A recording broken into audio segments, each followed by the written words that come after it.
अस्सलाम वालेकुम। आज मैंने बनाए थे चावलों के लड्डू। सोचा मैं आप लोगों के साथ शेयर करूं। इसके लिए मैंने 1 कप चावलों का लिया था।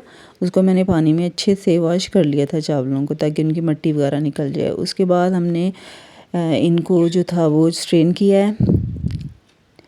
अच्छी तरह से इनको धो के इनको हमने स्ट्रेन किया है, और उसके बाद मैंने इनको एक कपड़े के ऊपर जो था वो फैला दिया था, ताकि इनका जो पानी है वो अच्छे से खुश्क हो जाए। ये मुझे आधे घंटे में ये मतलब काफ़ी हद तक ये ड्राई हो चुके थे। तो इनको मैंने अच्छे से, ये देखिए इस तरीके से, इस तरह से मैंने फैला के अच्छे से इनको पंखे के नीचे रख दिया था। उसके बाद मैंने एक कढ़ाई में 1 कप जो था वो घी लिया। इसमें मैंने आधे चावल जो ड्राई हुए हुए थे ये मैंने इसमें डाले हैं। इनको मैंने इसमें फ्राई किया है।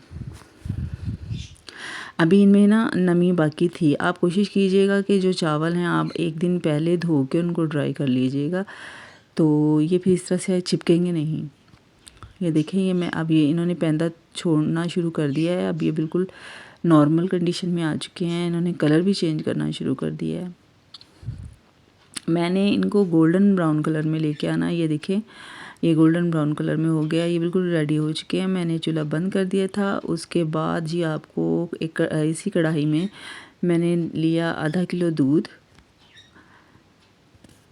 इसमें हमने दूध डाला। इसमें मैंने आधा कप जो था वो चीनी का डाला था। चीनी जो है वो आप अपने टेस्ट के हिसाब से भी डाल सकते हैं, तो इसलिए मैंने आधा कप चीनी का डाला इसमें। और जब ये दूध पकना शुरू हो गया तो उसके बाद मैंने इसमें 1 कप जो था वो खोपरे का पाउडर जो था वो डाला इसमें। अब इनको मैंने अच्छी तरह से मिक्स किया। अब ये जो चावल फ्राई किए हुए थे वो अखरोट और छोटी इलायची के जो दाने थे इनको मैंने ब्लेंडर में अच्छे से पीस लिया, और ये देखें ये इस शेप में आ गया था। ये देखिए, अब इसको मैंने दूध में डाल दिया उसमें। अब हमने इसको इस दूध में अच्छी तरह से पकाना है। इतना पकाना है कि ये जो दूध है बिल्कुल खुश्क हो जाए और जैसे एक हलवे की शक्ल में आ जाएगा। ये देखिए कि हमने अच्छे से इसको चम्मच जो है वो मुसलसल आपने हिलाते जाना है, ताकि ये नीचे ना लगे। इस तरीके से इसकी ये अच्छी तरह से ये फ्राई भी हो जाएगा, और इसका जो दूध है वो भी बिल्कुल खुश्क हो जाएगा। ये एक प्लेट में मैंने सारे मेवे डाले हैं। इसमें मैंने अब इसमें मैं जो है वो सारा तैयार किया हुआ जो था हलवा हमारा लड्डुओं का, वो मैं सारा इसमें चावलों का, ये देखें ये सारा मैंने इसमें निकाल दिया। इसको हम अच्छी तरह से ठंडा करेंगे।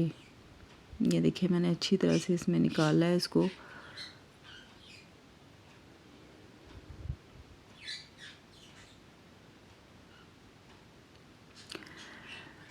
ये देखिए जी, मैं बनाने तो लगी थी ये लड्डू, लेकिन बच्चों ने कहा हमें इनकी जो है वो क्यूब्स में कटिंग करके दें। लेकिन मैंने कोशिश की थी वैसे, लेकिन ये कटिंग नहीं हो सकी मुझसे, तो फिर मैंने इनको लड्डुओं की ही शेप दे दी थी।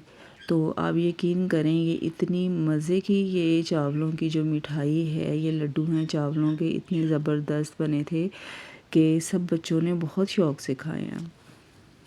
लाज़मी आप एक बार ट्राई कीजिएगा, देखिएगा। ये मैंने इनको ये लड्डुओं की शेप में इनको बना दिया था।